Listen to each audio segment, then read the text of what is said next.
कहिए, कैसे हैं आप? कथा साहित्य में आपका स्वागत है।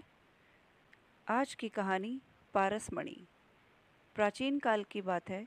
वृंदावन में यमुना नदी के तट पर बैठे ऋषि सनातन प्रभु का नाम जप रहे थे।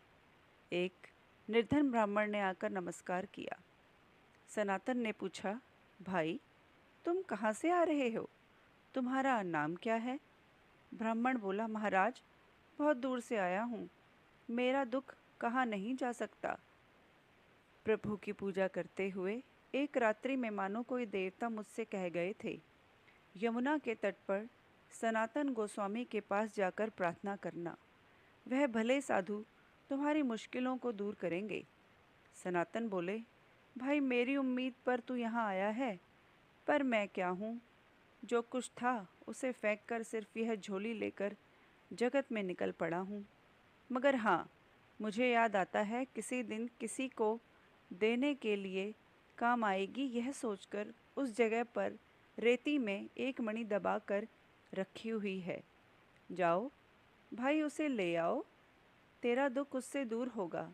तुझे बहुत पैसा मिलने वाला है। पारसमणि! आहा! ब्राह्मण भागा भागा गया तथा मुनि द्वारा बताई जगह पर खोद कर मणि निकाल लाया। अपने लोहे के तावीज़ से मणि को स्पर्श कराते हुए वह सोने का हो गया। ब्राह्मण प्रसन्नता से नाचने लगा, खूब नाचा। दिल में उसने अनेक तरह के महल खड़े कर लिए। कौन कौन से सुख भोगूंगा, उनकी कई तरह की कल्पनाएं करने लगा। फिर थक कर आराम करने के प्रति नदी के तट पर जा बैठा। यमुना के प्रभाव का मधुर करलव सुनकर चित्त खामोश हो गया। चारों ओर फूलों और पेड़ों की शोभा देखने लगा, पक्षियों के कलोल सुनने लगा तथा सामने सूरज डूबने का मंजर देखने लगा। ब्राह्मण की एक नज़र इस अद्भुत सौंदर्य पर लगी हुई थी तथा दूसरी आंख अपने सपनों के उन महलों की ओर थी।